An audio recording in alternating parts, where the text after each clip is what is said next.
अस्सलाम वालेकुम, welcome back to my YouTube channel. जो चैप्टर आज हम डिस्कस करने लगे हैं that is the respiratory system. अच्छा, रेस्पायरेटरी सिस्टम को अगर हम देखें तो हम इसको रेस्पायरेशन भी बोलते हैं। देखो, अब यहाँ पर जो रेस्पायरेशन है ना, ये एक कंफ्यूजिंग वर्ड है। अगर मैं यहाँ पर आप लोगों को क्लैरिफाई आप लोगों के लिए करके दूँ तो रेस्पायरेशन को हम दो मीनिंग में लेते हैं।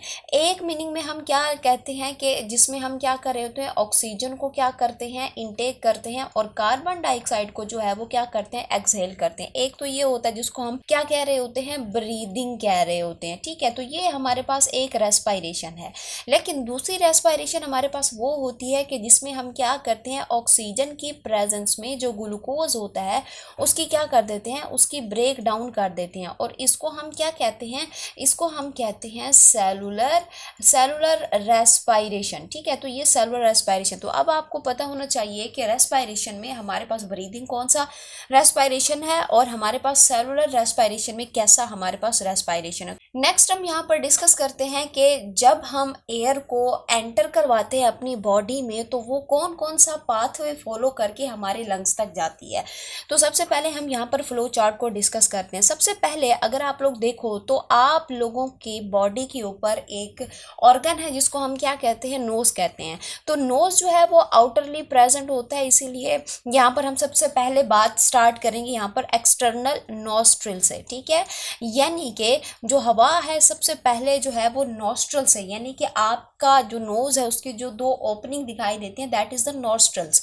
ठीक है, तो इससे यहाँ से क्या करेगी, ये मूव करेगी। मूव करने के बाद फिर आगे कहाँ पर जाएगी, आगे आएगा जी हमारे पास नेजल पैसेज। ठीक है, ये नेजल पैसेज से क्या करेगी, पास करेगी। यानी कि अगर हम अपने नाक की ओपनिंग देखें, नाक की ओपनिंग के आगे जो रास्ता जा रहा है that is the nasal passage. ठीक है, अब नेजल पैसेज से आगे आप लोगों को क्या मिलता है, नेजल नेजल चैम्बर मिलता है। ठीक है, तो अब हमारी जो एयर है आप लोग समझ लें कि ये कहाँ तक पहुँच चुकी है, हमारे नेजल चैम्बर तक पहुँच चुकी है। नेजल चैम्बर से आगे अगर आप लोग जाएंगे मज़ीद तो आप लोगों को क्या दिखेगा, एक फेरिंग्स दिखेगा। ठीक है ना। अब फेरिंग्स जैसे कि आप लोग पढ़ चुके हो कि फेरिंग्स हमारे पास क्या होता है, एक हमारे पास क्या होता है, ये हमारे पास क्या होता है, ये कॉमन पाथवे है। ठीक है, यानी कि ये कॉमन पाथवे किस चीज़ का, कॉमन पाथवे है हमारे पास किस चीज़ का, फूड का। ठीक है, और हमारे पास किस चीज़ का, एयर का। यानी कि यहाँ से जो है एट अ टाइम फूड भी पास होती है और यहाँ पर क्या पास होती है, एयर भी पास होती है। ठीक है, अब यहाँ पर सबसे पहले तो आप लोगों को स्ट्रक्चर थोड़ा सा समझ लें ताकि आप लोगों का जो कन्फ्यूजन है वो मज़ीद क्लियर हो जाए। मैं यहाँ पर आप लोगों के लिए स्ट्रक्चर ड्रॉ करके दे देती हूँ। सपोज कर लो मेरे पास ये क्या है, ये मेरे पास एक पाइप है जिसको मैंने क्या नाम दिया हुआ है, ये मेरे पास है जी विंड पाइप। ठीक है, ये कौन सा पाइप है, मेरे पास विंड पाइप है। इस विंड पाइप के पीछे आप लोगों को एक और पाइप दिखाई देता है। ठीक है, ये जिसको हम क्या कहते हैं, जिसको हम कहते हैं फूड पाइप। ठीक है, अब यहाँ पर देखो कि जो हमारे पास विंड पाइप है, ठीक है ना, विंड पाइप की जो ओपनिंग होती है, ठीक है, मैं यहाँ पे कलर चेंज करती हूँ कि ये जो इसकी ओपनिंग होती है, इस ओपनिंग को हम क्या कहते हैं, इसको हम कहते हैं ग्लोटिस। ठीक है, ये हमारे पास क्या है जी, ग्लोटिस है। अब इस ग्लोटिस के ऊपर यहाँ पर एक क्या होता है, एक फ्लैप होता है। ठीक है ना, लाइक दिस, ये इस तरह का क्या होता है, फ्लैप होता है, जिसको हम क्या कहते हैं, जिसको हम कहते हैं एपिग्लोटिस। यानी कि ग्लोटिस के ऊपर एक फ्लैप, उसको हम क्या कह रहे हैं, एपिग्लोटिस। अब यहाँ पर समझिए कि एट अ टाइम जब फूड माउथ में आता है, ठीक है ना, और हवा ने भी जाना होता है, तो किस तरह से एग्जैक्टली फूड जो है वो फूड पाइप के अंदर जाता है, वो हमारे विंड पाइप में नहीं जाता। क्योंकि अगर विंड पाइप में चला गया तो दिक्कत होगी, हमें सांस लेने में मुश्किल होगी और हो सकता है कि डेथ भी हो जाए अगर तो वो क्या है, ज़्यादा देर तक फंस जाए वो जो हमने बाइट लिया। ठीक है, तो किस तरह का मैकेनिज्म यहाँ पर चलता है, होता क्या है बेसिकली कि जो बोलस यहाँ पर आ रहा होता है, सपोज करो ये है जी बोलस। ठीक है ना, बोलस जो आ रहा होता है, जब भी हम स्वेलविंग करते हैं ना तो क्या होता है कि जो बोलस होता है ना वो हमारे जो ओरल कैविटी होता है ना उसके बैक साइड पर टकराता है। टकराने के बाद फिर वो इससे आकर बाउंस होता है। तो जैसे इससे आके बाउंस होता है तो ये क्या हो जाता है, ये यूं इस तरह से इसके ऊपर क्या हो जाता है, बंद हो जाता है। यानी कि ये ग्लोटिस की ओपनिंग को बंद कर देता है और फूड जो है यहाँ से टकराने के बाद फाइनली यहाँ पर कहाँ पे चला जाता है, फूड पाइप के अंदर चला जाता है। अब नेक्स्ट हमारे पास फेरिंग्स के बाद कौन सा रास्ता आता है, फेरिंग्स के बाद हमारे पास जो पोर्शन आता है दैट इज द हमारे पास क्या होता है, लेरिंग्स होता है, ठीक है ना। अब ये जो लेरिंग्स होता है, लेरिंग्स को हम क्या कहते हैं, लेरिंग्स को हम वॉइस बॉक्स कहते हैं, यानी कि इसके अंदर आप लोगों को वोकल कॉर्ड्स मिलते हैं जिससे वॉइस प्रोड्यूस होती है, ठीक है। लेरिंग्स के बाद आप लोगों को क्या देखने को मिलता है, आप लोगों को देखने को मिलता है ट्रेकिया, ठीक है। अब ट्रेकिया क्या है, हमारे पास बेसिकली ये एक विंड पाइप होता है, और ट्रेकिया जो होता है क्या होता है, ये डिवाइड हो जाता है फर्दर, ये क्या होता है, डिवाइड हो जाता है इनटू, डिवाइड इनटू राइट, ठीक है, राइट एंड लेफ्ट, हमारे पास किस चीज में, ब्रोंकाई के अंदर, ठीक है। तो ये राइट एंड लेफ्ट ब्रोंकाई के अंदर क्या हो जाता है, डिवाइड हो जाता है, कहाँ पर, एट T5। T5 क्या है कि हमारी जो वर्टिब्रल कॉलम है, जो हमारी थोरेसिक कैविटी के अंदर आई हुई है, जो हमारे चेस्ट रीजन के अंदर आई हुई है, तो वहाँ पर जो हमारी थोरेसिक कैविटी में वर्टिब्राई नंबर 5 है, वहाँ पर जो है ये क्या हो जाती है, ये ब्रांचेस के अंदर, दो ब्रांचेस में, राइट और लेफ्ट ब्रांचेस में, सपोज कर लो ये मेरे पास क्या है कि ये मेरे पास चेस्ट एरिया है, ठीक है, और चेस्ट एरिया में जो ये विंड पाइप है, ठीक है ना, दैट इज द, हमारे पास क्या है, विंड पाइप है, ठीक है, जिसको हम क्या कह रहे हैं, जिसको हम कह रहे हैं ट्रेकिया। ट्रेकिया क्या करती है, हमारा जो T5 है उस पोजीशन पर ये क्या हो जाती है, राइट एंड लेफ्ट लंग के अंदर क्या हो जाती है, डिवाइड हो जाती है, और इसको फिर हम नाम क्या देते हैं, यहाँ पे इसको हम नाम देते हैं ब्रोंकाई का, ठीक है। तो हम इसको नाम देते हैं ब्रोंकाई का, ठीक है। अब हमारे पास जो ब्रोंकाई होती है फर्दर वो किस में कन्वर्ट हो जाती है, सेकेंडरी ब्रोंकाई में, ठीक है ना, सेकेंडरी ब्रोंकाई, ठीक है, इसमें चेंज हो जाती है। सेकेंडरी से फिर ये किस में जाती है, टर्शरी में जाती है, फिर टर्शरी से आगे फिर ये किस में कन्वर्ट हो जाती है, ये कन्वर्ट हो जाती है ब्रोंक्यूल में, ठीक है ना। आप लोग यहाँ पर देखिए, ये जो डायग्राम है इसमें देखिए, ये मेरे पास क्या है, ये मेरे पास है जी ब्रोंकाई, ठीक है।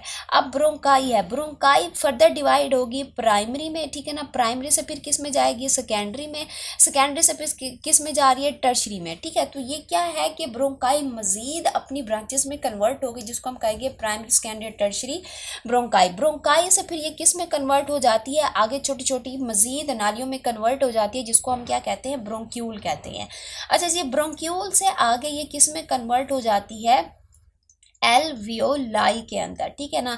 एल्वियोलाई ये देख रहे हो आप लोग, जो मैंने रेड कलर में बनाया, that is the alveoli. Alveoli के अंदर क्या हो जाती है, चेंज हो जाती है। तो ये है मेरे पास एक पूरे का पूरा फ्लो चार्ट के, जिसमें जो हमारी हवा होती है वो हमारे एक्सटर्नल नोस्ट्रल से गुजर कर फाइनली हमारे लंग्स में आ जाती है। अब यहाँ पर हम डिस्कस करते हैं स्ट्रक्चर ऑफ लंग्स, ठीक है ना। अब यहाँ पर सबसे पहले तो आप लोग देखो कि हमारे जो लंग्स होते हैं, लंग्स के बाहर आप लोगों को क्या मिलती है, एक मेम्ब्रेन मिलती है, ठीक है ना। कौन सी मेम्ब्रेन होती है, डबल मेम्ब्रेन होती है, ठीक है ना। उस डबल मेम्ब्रेन का हमारे पास नाम क्या होता है, उस डबल मेम्ब्रेन को हम क्या कहते हैं, प्लूरल मेम्ब्रेन, ठीक है। ये मेरे पास क्या होती है जी, प्लूरल मेम्ब्रेन होती है। अच्छा, अब ये जो हमारे पास, मैं यहाँ पर डायग्राम के थ्रू आप लोगों को समझाने की कोशिश करती हूँ, ठीक है। सपोज ये मेरे पास क्या है, ये मेरे पास है जी लंग्स, ठीक है ना। अब ये मैं सिंपली यहाँ पर लंग्स बना रही हूँ, ठीक है, ये मेरे पास है जी लंग्स। अब यहाँ पर देखिए कि इस लंग्स के अराउंड आप लोगों को यूं इस तरह से करके क्या मिलती है, एक डबल मेम्ब्रेन मिलती है, ठीक है ना। यूं इस तरह से आप लोगों को दोनों लंग्स के अराउंड डबल मेम्ब्रेन मिलती है, ठीक है ना। इसको हम क्या कह रहे हैं, इसको हम कह रहे हैं प्लूरल मेम्ब्रेन। इस प्लूरल मेम्ब्रेन के अंदर, ठीक है ना, इस मेम्ब्रेन के अंदर आप लोगों को क्या देखने को मिलता है, आप लोगों को फ्लूइड देखने को मिलता है। इस फ्लूइड को हम क्या कहते हैं, हम इसको कहते हैं प्लूरल फ्लूइड, क्योंकि ये किस में प्रेजेंट है, ये यहाँ पे इस जगह के अंदर प्रेजेंट होता है, ठीक है ना। और इसको हम क्या कहते हैं, इसको हम कहते हैं प्लूरल फ्लूइड, ठीक है ना। बेसिकली इसका काम क्या होता है, इसका काम होता है कि ये क्या करता है, ये रिड्यूस करता है किस चीज़ को, फ्रिक्शन को, ठीक है। तो ये बात आप लोगों को समझ आ गई। अच्छा जी, नेक्स्ट हमारे पास यहाँ पर हम डिस्कस करते हैं कि अगर हम यहाँ पर अपने लंग्स की किस चीज़ को देखें, लोकेशन को देखें, तो ये कहाँ पर प्रेजेंट होता है, ये हमारी थोरेसिक कैविटी के अंदर प्रेजेंट होता है, ठीक है।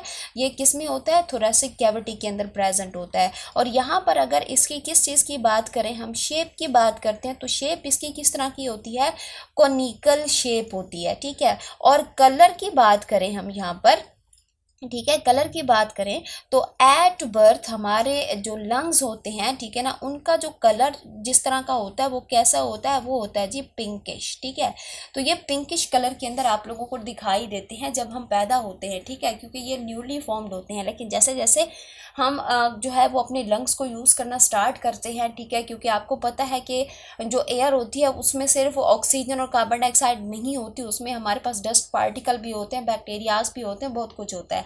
तो बाद में इसका कलर जो है पिंकिश से चेंज हो जाता है। ठीक है, और ये हमारे पास किस तरह के होते हैं, ये पेयर्ड होते हैं। ठीक है ना, आप लोगों को राइट लेफ्ट जो है वो दो लंग्स दिखाई देंगे। ठीक है, अब यहाँ पर देखिए कि हमारे पास पेयर्ड लंग्स में जो है वो थोड़ा बहुत डिफरेंस है। बात करें किस चीज़ के, राइट लंग की बात करें। ठीक है ना, अब जो राइट लंग होता है वो क्या होता है, लेस लॉन्गर होता है। ठीक है, ये क्या होता है, लेस लॉन्गर होता है than that of the left. ठीक है ना, लेफ्ट से क्या होता है, लेस लॉन्गर होता है। ठीक है ना, लेकिन अगर हम किसकी बात करते हैं, हम बात करते हैं लेफ्ट की, तो ये लेफ्ट क्या होता है, ये हमारे पास लिटल बिट लॉन्गर होता है। ठीक है ना, अब ये लिटल बिट लॉन्गर क्यों होता है, मैं आप लोगों को यहाँ पर इसकी वजह बताती हूँ कि ये जो हमारे पास क्या होता है, हमारा लेफ्ट लंग है, सपोज करो ये मेरा है जी लेफ्ट लंग। ठीक है ना, ये वाला लेफ्ट लंग, मैं दोबारा इसको रेस करके बनाने की ट्राई करती हूँ ताकि आप लोगों को इजीली समझ आए। ठीक है, अब यहाँ पर देखें कि अगर मैं यहाँ पर लेफ्ट लंग को बनाने की दोबारा से यहाँ पर ये देखें, ये लेफ्ट लंग जो होता है ना, ये थोड़ा बहुत क्या होता है, लॉन्गर होता है देन दैट ऑफ द हमारे पास क्या चीज़, राइट लंग। इसकी वजह क्या है, वजह है यहाँ पर ये देखें, ये वाली जो जगह देख रहे हो आप, ठीक है ना, ये यहाँ पर क्या प्रेजेंट होता है, प्रेजेंट होता है यहाँ पर नॉच। ठीक है, और इस नॉच को हम क्या कहते हैं, इस नॉच को हम कहते हैं कार्डियक नॉच। ठीक है, यानी कि ये यहाँ पर क्या प्रेजेंट होता है, हमारा हार्ट प्रेजेंट होता है। ठीक है, तो इसी वजह से यही रीज़न है कि हमारा जो लेफ्ट लंग होता है ना, वो लिटिल बिट क्या होता है, लॉन्गर होता है than that of the right one. अच्छा जी, ये हो गया। अब यहाँ पर मज़ीद हम बात करें तो हमारा जो लंग्स हैं, ठीक है ना, तो इनके बेस पे, ठीक है ना, इनके बेस पे आप लोगों को एक मसल की शीट मिलेगी जिसको हम क्या कहते हैं, जिसको हम कहते हैं डायाफ्राम। ठीक है ना, यहाँ पर आप लोगों को क्या मिलती है, एक शीट मिलती है यूँ इस तरह से। ठीक है, अब ये बेस के ऊपर आप लोगों को ये शीट मिलती है और इस शीट को हम क्या कहते हैं, इसको हम कहते हैं डायाफ्राम। ठीक है, समझ आ गया। अच्छा जी, अब यहाँ पर हम बात करते हैं इनके किस चीज़ की, इनके लोब्स की बात करते हैं। ठीक है ना, अब राइट और लेफ्ट लंग्स में आप लोगों को क्या दिखाई देते हैं, लोब्स दिखाई देते हैं। ठीक है, मैं यहाँ पर दोबारा से जो है वो लंग्स को बनाने की ट्राई करती हूँ। ठीक है, ये मेरे पास जो है ये क्या है, अब सपोज कर लो ये मेरे पास जो है वो राइट लंग है और ये मेरे पास जो है वो लेफ्ट लंग है। अब यहाँ पर देखें, ये मेरे पास है जी राइट साइड, ठीक है ना, लंग्स की, और ये मेरे पास कौन सी साइड है जी, लेफ्ट साइड है। यहाँ पर देखो कि मेरे पास जो राइट साइड वाला लंग्स होता है ना, इसके अंदर कितने लोब्स होते हैं, 3 लोब्स आप लोगों को देखने को मिलेंगे। ये जो 3 लोब होते हैं ये डिवाइडेड होते हैं किस चीज़ के थ्रू, फिशर के थ्रू। अब फिशर क्या होता है, बेसिकली ये डिवाइडिंग लाइंस होती हैं जो कि इनको लोब्स के अंदर कन्वर्ट कर रही होती है। मैं यहाँ पे आपको ड्रॉ करके दे देती हूँ, मेरे पास ये एक डिवाइडिंग लाइन हो गई, ठीक है ना, और मेरे पास ये क्या है, ये दूसरी डिवाइडिंग लाइन है। तो अब यहाँ पर देखो ये जो लाइंस है ना, इनको हम क्या कह रहे हैं, इनको हम कह रहे हैं फिशर। अब यहाँ पर आप लोगों को कितने फिशर दिखाई दे रहे हैं, 2 फिशर दिखाई दे रहे हैं। ठीक है ना, एक मेरे पास जो फिशर है, ठीक है ना, उसको मैंने क्या नाम दिया हुआ है, उसको मैंने नाम दिया हुआ है जी हॉरिजॉन्टल, जो ऊपर वाला है। ठीक है ना, ये मेरे पास किस तरह का है, हॉरिजॉन्टल है। ठीक है, और जो मेरे पास नीचे वाला है वो मेरे पास किस तरह का है, वो मेरे पास है जी ओब्लीक, यानी कि वो तिरछा है। ठीक है, ये आप लोग देख रहे हो, जिसकी वजह से यहाँ पर कितने लोब्स बन रहे हैं, 3 लोब्स बन रहे हैं। 3 लोब्स में हम इनको नाम भी देते हैं, जैसे कि मेरे पास सबसे ऊपर वाला क्या है, इसको मैं क्या नाम दूंगी, इसको मैं नाम दूंगी सुपीरियर का। दरमियान वाला मेरे पास क्या है जी, ये है जी मीडियन, और ये वाला मेरे पास क्या है जी, इसको मैं क्या नाम दूंगी, इनफीरियर लोब का नाम दे दूंगी। ठीक है, तो ये मेरे पास क्या है, राइट लंग के अंदर 3 लोब्स मैंने आपको बताए। अब यहाँ पर लेफ्ट साइड पर देखो, तो लेफ्ट साइड पर आप लोगों को कितने लोब्स दिखाई देते हैं, 2 लोब्स दिखाई देते हैं। और इसके अंदर आपको फिशर कितने, लेफ्ट राइट में आपको कितने फिशर दिखाई दिए थे, 2 फिशर दिखाई दिए थे, लेकिन यहाँ पर आप लोगों को जो है वो क्या दिखाई दिखाई देगा, एक फिशर दिखाई देगा, ठीक है ना। अब यहाँ पर जो फिशर होगा वो किस फॉर्म में होगा, वो ओब्लीक होगा, ठीक है ना। वो यूं इस तरह से जो है वो क्या होगा, ओब्लीक होगा, और ये इसको जो है वो दो पार्ट के अंदर डिवाइड कर रहा होगा। ऊपर वाला मेरे पास क्या होगा, सुपीरियर होगा, और नीचे वाला मेरे पास क्या होगा जी, इनफीरियर होगा, ठीक है। समझ आ गई कि ये है हमारे पास क्या चीज़, लोब्स। लोब्स की हमने बात कर ली, ठीक है। इसके अलावा यहाँ पर अगर हम बात करें तो आप लोगों को जो है वो लंग्स के ऊपर एक केज भी मिलता है, रिब केज जिसको हम यहाँ पे बोलते हैं, ठीक है ना। यहाँ पे आपको क्या देखने को मिलता है, रिब केज भी देखने को मिलता है। तो यहाँ पे मैं जो हूँ वो आप लोगों के लिए बना के दे देती हूँ, ठीक है, ताकि आप लोगों को अच्छे से समझ आए। अब यहाँ पर देखो कि ये मेरे पास क्या है जी, ये मेरे पास यहाँ पर क्या प्रेजेंट होता है, ये यूँ इस तरह से जो है यहाँ पर रिब्स प्रेजेंट होती हैं, ठीक है ना। ये आप लोग देख रहे हो कि यहाँ पर जो है वो क्या प्रेजेंट होती हैं, रिब्स प्रेजेंट होती हैं, और ये एक तरह का क्या बना रहे हैं, केज बना रहे हैं। सो दैट्स वाई हम इसको क्या कहते हैं, रिब केज कहते हैं। अब इन रिब्स को देखो तो इन रिब्स के अंदर यहाँ पर आप लोगों को क्या देखने को मिलता है, यहाँ पर आप लोगों को दो रिब्स के दरमियान में आप लोगों को क्या देखने को मिलता है, इनमें जो है वो मसल देखने को मिलता है, ठीक है। अब ये जो मसल होता है इसको हम क्या कहते हैं, इसको हम कहते हैं इंटरकोस्टल मसल, ठीक है। ये मेरे पास क्या होता है, इसको हम क्या कहते हैं, ये होता है जी इंटरकोस्टल मसल, ठीक है। जो कि कंट्रैक्शन और रिलैक्सेशन में जब हम इनहेलेशन करते हैं या फिर हम एक्सहेलेशन करते हैं तब ये क्या करता है, काम करता है। तो ये था हमारे पास स्ट्रक्चर ऑफ लंग्स, ठीक है ना। अब यहाँ पर हम डिस्कस करते हैं मैकेनिज्म ऑफ ब्रीथिंग, लेकिन उससे पहले यहाँ पर आप लोगों को समझने की ज़रूरत है स्ट्रक्चर ऑफ एल्वुलाई, ठीक है ना। अब जैसे कि मैंने आप लोगों को फर्स्ट स्लाइड के अंदर यहाँ पे बताया था, ये जो रेड कलर वाले हैं दैट इज़ बेसिकली एल्वुलाई, और यही हमारे पास मेन फंक्शनल यूनिट होते हैं लंग्स का। तो सबसे पहले आप लोगों को इसका स्ट्रक्चर जो है वो आना चाहिए। तो अगर मैं आप लोगों को बताऊं तो जो एल्वुलाई होते हैं बेसिकली ये किस तरह का स्ट्रक्चर होता है, ये बेसिकली हमारे पास क्या होते हैं, पाउच लाइक स्ट्रक्चर होता है, ठीक है ना। और यहाँ पर आप लोगों को क्या देखने को मिलते हैं, यहाँ पर आप लोगों को देखने को मिलते हैं स्पेशल सेल देखने को मिलते हैं, जिसको हम क्या कहते हैं, जिसको हम कहते हैं न्यूमोसाइट, जिसको हम कहते हैं न्यूमोसाइट टाइप फर्स्ट, ठीक है। मैं यहाँ पर अब आप लोगों के लिए जो है स्ट्रक्चर बना के आप लोगों को दिखाती हूँ ताकि आप लोगों को मज़ीद जो है वो आइडिया क्लियर हो जाए, ठीक है। अब यहाँ पर देखो कि ये मेरे पास जो है ये एक एल्वुलाई है, ठीक है ना। अब यहाँ पर देखो कि इसके अंदर इस एल्वुलाई के अंदर आप लोगों को स्पेशल टाइप के सेल्स देखने को मिलेंगे, ठीक है ना। उन सेल्स को हम क्या कह रहे हैं, यहाँ पर ये जो अब मैं ग्रीन कलर में बना रही हूँ ना, ठीक है ना, ये एक लेयर आप लोगों को यहाँ पर देखने को मिलती है, ठीक है ना। इसको हम क्या कह रहे हैं, इसको हम कह रहे हैं बेसिकली ये है हमारे पास ठीक है, न्यूमोसाइट टाइप फर्स्ट, ठीक है। समझ आ गई, ये हो गया जी। अच्छा जी, अब यहाँ पर आप लोगों को क्या मिलता है, ये एल्वुलाई के बाहर आप लोगों को यहाँ पर क्या देखने को मिलती है, यहाँ पर आप लोगों को देखने को मिलती है जी ब्लड वेजल। तो ये है मेरे पास क्या चीज़, ये है जी ब्लड वेजल। इन ब्लड वेजल को देखो तो इसके अंदर क्या प्रेजेंट होता है, यहाँ पर आप लोग देखो तो इसके अंदर यहाँ पर आप लोगों को मिलता है जी एंडोथीलियम, ठीक है। ये यहाँ पर आप लोगों को इसके अंदर क्या देखने को मिलता है जी, एंडोथीलियम। मैं यहाँ पे लिख दूँ कि ये क्या है, ये है जी एंडोथीलियम, ठीक है ना। अब यहाँ पर न्यूमोसाइट टाइप फर्स्ट के अलावा भी आप लोगों को यहाँ पर एक और सेल्स देखने को मिलते हैं, ठीक है ना, जो यहाँ पर प्रेजेंट होते हैं, ठीक है ना, जिसको हम क्या कहते हैं, टाइप 2 कहते हैं। और ये टाइप 2 जो होते हैं ना, ये क्या करते हैं, ये यहाँ पर एक केमिकल को रिलीज करवाते हैं, ठीक है ना। यहाँ पर ये क्या करते हैं, ये यहाँ पर एक केमिकल को यहाँ पर क्या करवाते हैं, केमिकल को यहाँ पर रिलीज करवाते हैं, ठीक है ना। अब इस केमिकल का नाम हमारे पास क्या होता है, इस केमिकल को हम कहते हैं लेसिथिन कहते हैं। अब ये जो लेसिथिन होता है ना, बेसिकली ये क्या होता है, बेसिकली हमारे पास ये एक क्या है जी, फॉस्फोलिपिड है, ठीक है। ये फॉस्फोलिपिड का बना होता है और एक्ट करता है एज सरफेक्टेंट, ठीक है, यानी कि ये सरफेक्टेंट की तरह का जो है वो एक्ट करता है। अब सरफेक्टेंट क्या होता है कि ऐसी चीज़ जो रिड्यूस करती है surface tension between air and alveolar epithelium, ठीक है, तो ये होती है। और इसके अलावा ये जो एल्व्यूलाई होती है ना, उसको कोलैप्स होने से भी ये बचाती है, ठीक है ना। अब ये तो था, हमने देखा कि एल्व्यूलाई का स्ट्रक्चर है। अब यहाँ पर हम फॉलो करते हैं कि जो एयर होती है वो किस तरह से एल्व्यूलाई को क्रॉस करके हमारे ब्लड स्ट्रीम के अंदर जाती है। तो यहाँ पर सबसे पहले हम यहाँ पर उसका जो है वो स्ट्रक्चर देखते हैं। तो सपोज करो मेरे पास यहाँ पर जो है वो एयर जो है वो एंटर हुई।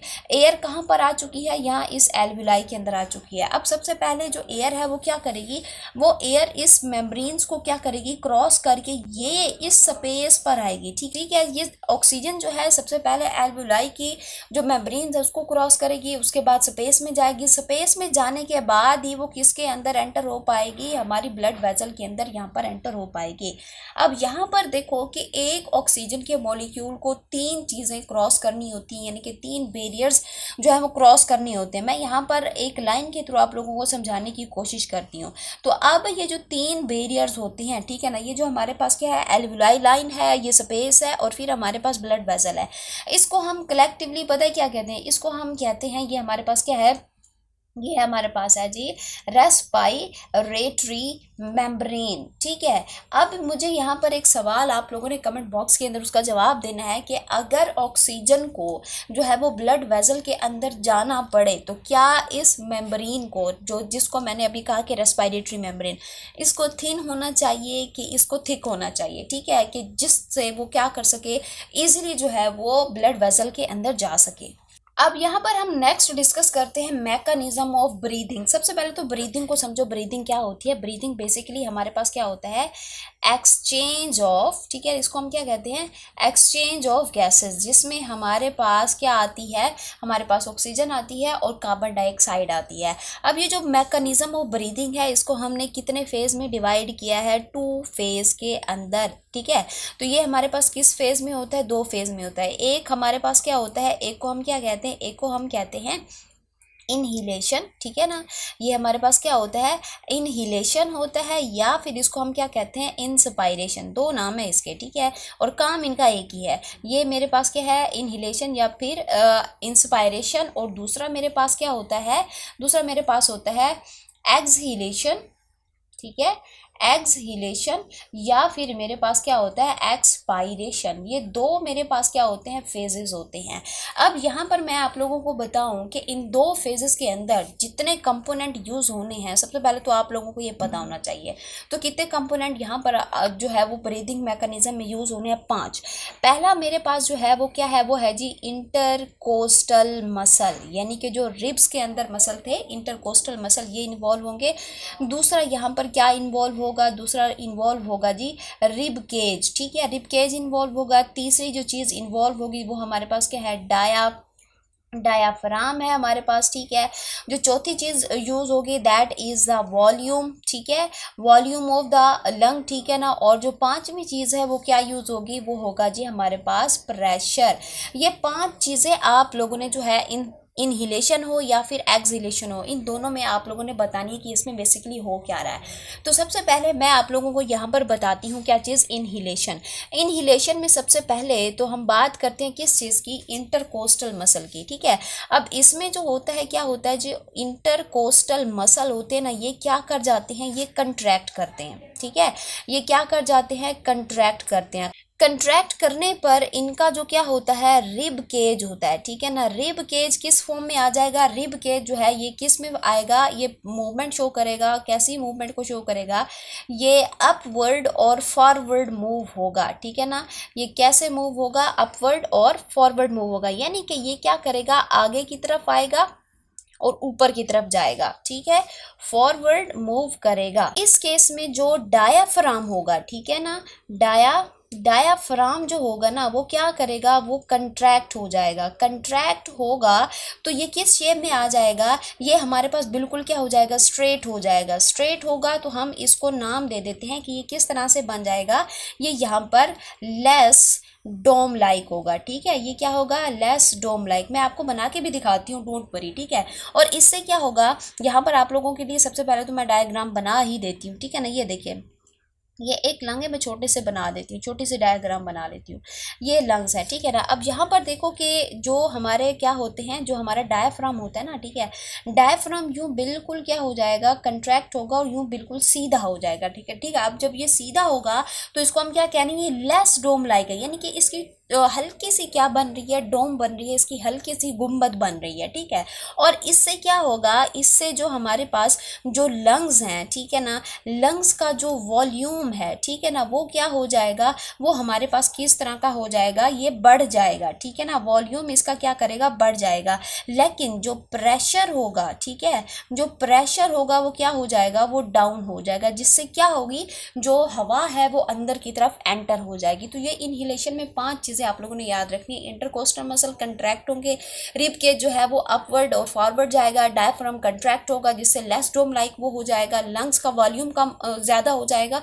अब यहाँ पर डिस्कस करते हैं हम एक्सहेलेशन। इसमें सबसे पहले हम बात कर लेते हैं किस चीज़ की, इंटरकोस्टल मसल की। तो इंटरकोस्टल मसल इसमें क्या करते हैं, इंटरकोस्टल मसल जो होते हैं ना, इसके अंदर क्या करने लगते हैं, रिलैक्स। इससे जो रिब केज है, ठीक है ना, अब इंटरकोस्टल मसल के रिलैक्स होने से जो रिब केज है वो कैसे मूव करेगा, वो डाउनवर्ड होगा, ठीक है ना, वो नीचे की तरफ जाएगा, डाउनवर्ड होगा। और हमारे पास कैसे आएगा, वो बैकवर्ड जाएगा, ठीक है ना, पीछे की तरफ, नीचे और पीछे की तरफ जो है ये क्या करेगा, ये जो है ये मूव करेगा, ठीक है ना। इसके बाद अगर हम यहाँ पर देखें तो रिब के यहाँ पर जो हमारे पास क्या होता है, यहाँ पर हमारे पास जो डायाफ्राम है, ठीक है ना, जो डायाफ्राम होता है वो क्या हो जाता है, यहाँ पर ये जो है इसकी जो शेप होती है किस तरह से, ये क्या कर देता है, यहाँ पर ये कंट्रैक्ट हुआ था तो यहाँ पर ये क्या होगा, ये रिलैक्स होगा, रिलैक्स होगा तो यहाँ पर इसकी जो शक्ल है वो कैसी हो जाएगी, ये मोर डोम लाइक हो जाएगा। मैं बना के दिखा देती हूँ, ठीक है ना। सपोज ये मेरे पास दोबारा से क्या है, ये मेरे पास लंग्स हैं, ठीक है ना। अब यहाँ पर देखिए कि मेरे पास क्या होगा कि जो हमारे पास ये डायफ्राम है ये रिलैक्स होगा, रिलैक्स होने से यूं इस तरह से ये क्या बन जाएगा, मोर डोम लाइक हो जाएगा, रिलैक्स होगा तो ये क्या हो जाएगा, मोर डोम लाइक होगा, ठीक है। जिससे क्या होगा कि जो हमारे पास लंग्स हैं, लंग्स का जो वॉल्यूम है, ठीक है ना, इसका जो क्या होगा, वॉल्यूम होगा, वो वॉल्यूम कम होगा। वॉल्यूम कम होने से क्या होगा, जो प्रेशर है, ठीक है ना, जो प्रेशर है वो ज़्यादा हो जाएगा। अब इसकी एग्जांपल हम किस तरह से ले सकते हैं, एक बैलून से ले सकते हैं जो कि हवा से भरा हो। अगर हम उसको क्या करते हैं, उसको प्रेस करते हैं तो उसके ऊपर प्रेशर बढ़ता है, उससे उसका वॉल्यूम कम होता है, प्रेशर ज़्यादा होता है और हवा क्या जाती है, बाहर चली जाती है। तो बेसिकली हमारे पास मैकेनिज्म ऑफ ब्रीदिंग में ये कुछ होता है। अब नेक्स्ट जो हमने डिस्कस करना है that is the transport of gases, ठीक है ना। अब यहाँ पर हमारे पास जैसे कि हम सबको पता है कि हमने जो इनहेल करना है या एक्सहेल करना है उसमें हमारे पास 2 गैसेस इन्वॉल्व हैं, जैसे कि ऑक्सीजन है हमारे पास और क्या होती है, कार्बन डाइऑक्साइड होती है, ठीक है ना। और ये जो हमारे पास गैसेस की ट्रांसपोर्ट है ना, इसके अंदर किस चीज़ की इन्वॉल्वमेंट होती है, इसके अंदर इन्वॉल्वमेंट होती है हमारे पास हीमोग्लोबिन की, यानी कि हीमोग्लोबिन के थ्रू ऑक्सीजन और कार्बन डाइऑक्साइड जो होती हैं वो क्या होती हैं, एक्सचेंज होती हैं। इसमें अब यहाँ पर अगर मैं आप लोगों को बताऊं कि हीमोग्लोबिन के थ्रू 97% जो है वो क्या जो है वो ट्रांसपोर्ट होती है, ऑक्सीजन होती है, और जो बाकी रिमेनिंग 3% होता है वो हमारे पास क्या होता है, कार्बन डाइऑक्साइड जो है ये क्या होती है, ट्रांसपोर्ट होती है। तो सबसे पहले हम यहाँ पर जैसे कि मैंने कहा कि इसमें सबसे ज़्यादा जो मेजर रोल होता है वो हीमोग्लोबिन का होता है। तो हीमोग्लोबिन का सबसे पहले हम यहाँ पर स्ट्रक्चर समझ लेते हैं। तो यहाँ पर हमारे पास क्या है जी, हीमोग्लोबिन। अब हीमोग्लोबिन को अगर हम यहाँ पर देखें तो हीमोग्लोबिन हमारे पास बेसिकली क्या है, ये एक टेट्रामर है, ठीक है ना। ये क्या होता है, ये एक टेट्रामर है। टेट्रामर है बोले तो इसके अंदर आप लोगों को क्या दिखाई देती हैं, 4 चेन दिखाई देती हैं, ठीक है ना, 4 चेन दिखाई देती है। और हर चेन का जो स्ट्रक्चर होता है वो किस तरह का होता है, क्वार्टनरी स्ट्रक्चर होता है। अब यहाँ पर देखिए सपोज करें मेरे पास ये जो है ये क्या है, ये पहली चेन है, ठीक है, ये मेरे पास ये दूसरी चेन है, ये मेरे पास तीसरी है और ये मेरे पास क्या है जी, फोर्थ है। ये पहली, दूसरी, तीसरी और ये फोर्थ चेन, यानी कि इसमें आप लोगों को कितनी चेन दिखाई देंगी, 4 चेन दिखाई देंगे। अब इन 4 चेन में हम यहाँ पर इसको डिवाइड करते हैं, ठीक है, कि इसमें जो 2 चेन होती हैं वो 2 अल्फा चेन होती हैं, ठीक है ना, 2 अल्फा चेन होती हैं और 2 हमारे पास किस तरह की चेन होती हैं, बीटा चेन होती हैं, ठीक है ना। ये पहली और दूसरी, ये मेरे पास अल्फा है, ये भी अल्फा है और ये मेरे पास बीटा है और ये भी मेरे पास क्या है, बीटा है, ठीक है ना। अब हर चेन के ऊपर आप लोगों को यहाँ पर एक ग्रुप दिखाई देगा, ठीक है ना। हर चेन के अंदर आप लोगों को एक ग्रुप दिखाई देता है जिसको हम क्या कहते हैं, जिसको हम कहते हैं heme heme group of iron containing, ठीक है ना, आयरन कंटेनिंग। अब यहाँ पर देखें कि ये जो है वो कहाँ प्रेजेंट होगा, ये यहाँ पे आप लोगों को हर चेन के अंदर क्या दिखाई देगा, heme group of iron containing group आप लोगों को यहाँ पे दिखाई देगा, ठीक है ना। और हमारे पास अगर मैं यहाँ पर heme group of iron containing की बात करती हूँ तो इसके क्या होते हैं, 2 पार्ट्स होते हैं, ठीक है ना। यहाँ पर क्या होते हैं, 2 पार्ट्स होते हैं। पहला जो इसका पार्ट होता है वो कौन सा पार्ट होता है, वो हीम होता है, ठीक है ना। और दूसरा जो इसका पार्ट होता है मेरे पास वो क्या होता है, वो होता है जी ग्लोबिन, ठीक है ना। वो कौन सा पार्ट होता है, ग्लोबिन। तो अब दोनों में से ऑक्सीजन इन 2 पार्ट में से किसी एक के ऊपर जो है वो बाइंड करेगा, ठीक है। अब हमारे पास क्या होता है कि जो हीमोग्लोबिन होता है ना, वो जब स्टार्ट में ऑक्सीजन को क्या कर रहा होता है, कैरी कर रहा होता है, तो उस वक्त उसकी जो अफिनिटी होती है ना बहुत ज़्यादा क्या होती है, डाउन होती है, ठीक है ना। एक ऑक्सीजन का मॉलिक्यूल उसके ऊपर बाइंड करेगा तो उसकी अफिनिटी बढ़ेगी, फिर और को कैरी करेगी तो और बढ़ेगी, ठीक है ना। मैं आप लोगों को यहाँ पर जो इक्वेशन के थ्रू बता देती हूँ। देखिए हमारे पास क्या थी, यहाँ पे हमारे पास थी हीमोग्लोबिन, उसके साथ यहाँ पर क्या अटैच हुआ, यहाँ पर अटैच हुआ ऑक्सीजन, ठीक है। जब ये ऑक्सीजन इसके साथ बाइंड करता है तो ये क्या बन जाती है, Hb4O2, यानी कि अब इसके साथ एक ऑक्सीजन का मॉलिक्यूल यहाँ पर ऐड हो चुका है। ऐड होने से ये क्या होगा कि इसकी जो अफिनिटी है, यानी कि इसकी जो अट्रैक्शन है ऑक्सीजन को कैरी करने की, वो क्या हो जाती है, वो 25% क्या हो जाती है, बढ़ जाती है। फिर हमारे पास इसी हीमोग्लोबिन के साथ, ठीक है ना, इसी हीमोग्लोबिन के साथ जब हम एक और ऑक्सीजन को यहाँ पर क्या करते हैं, ऐड करते हैं, ये हमारे पास Hb4O2, इसके साथ जब हम एक और ऑक्सीजन को ऐड करते हैं, यानी कि अब हमने इसके साथ दूसरा ऑक्सीजन ऐड कर दिया, तो अब ये क्या बन जाएगा, Hb4O4। यहाँ पर एक ऑक्सीजन था तो O2 था, यहाँ पर एक और ऑक्सीजन ऐड हो गए तो अब ये क्या बन गया, ये Hb4O4 बन गया। और इसकी जो अफिनिटी है अब ये कितनी हो गई है, अब इसकी अफिनिटी जो है वो 50% हो गई, यानी कि पहले ऑक्सीजन की बाइंडिंग पर इसकी कम थी, फिर दूसरे पर ज़्यादा होगी। अब तीसरे की बारी है, तीसरे की अगर हम बात करें तो यहाँ पर क्या होगा, Hb हम इसको लिख रहे हैं Hb4O4, ठीक है ना। इसके साथ अब हमने यहाँ पर ऐड करना है तीसरा ऑक्सीजन का मॉलिक्यूल, ठीक है। तो ये तीसरा हमारे पास लग गया। अब हम यहाँ पर इसको कैसे लिखेंगे, Hb4O6, ठीक है ना। अब इसको हम क्या लिखेंगे, O6 लेंगे और यहाँ पर इसकी जो अफिनिटी है वो 75% हो जाएगी। अब यही Hb4O6 को अब हम यहाँ पर लिखेंगे Hb4O6 के साथ अब हम एक और चौथा ऑक्सीजन जो है वो ऐड करेंगे, तो अब यहाँ पर ये क्या बन जाएगा, अब ये यहाँ पर बन जाएगा हमारे पास Hb4O8 बन जाएगा, ठीक है। और यहाँ पर इसकी जो अफिनिटी है अब कितने परसेंट हो जाएगी, 100% इसकी जो है वो अफिनिटी हो जाएगी। अब इसी को अगर हम क्या करें, सिंप्लीफाई करें 4 के टेबल से, तो ये 4 1s are 4, 4 2s are 8, ठीक है। तो अब ये क्या बनेगा, ये बनेगा HbO2। अब ये हमारे पास जो आया है इसको हम क्या कहते हैं, इसको हम कहते हैं ऑक्सी हीमोग्लोबिन, ठीक है ना, ऑक्सी हीमोग्लोबिन। और इसके पास अफिनिटी है, ठीक है ना। आप लोगों ने देखा कि इसके पास अफिनिटी है कितने ऑक्सीजन के मॉलिक्यूल को कैरी करने की, 4 ऑक्सीजन के मॉलिक्यूल को कैरी करने की इसके पास क्या है जी, अफिनिटी है। यहाँ पर O2 आएगा, सॉरी यहाँ पर O2 है, ठीक है। तो 4 ऑक्सीजन के मॉलिक्यूल को यहाँ पर ये ऑक्सीजन को कैरी करने की कैपेसिटी है। तो हम कह सकते हैं कि एक हीमोग्लोबिन का मॉलिक्यूल 4 ऑक्सीजन के मॉलिक्यूल को क्या कर सकता है, ट्रांसपोर्ट करवा सकता है। So with this we are done with the chapter respiratory system.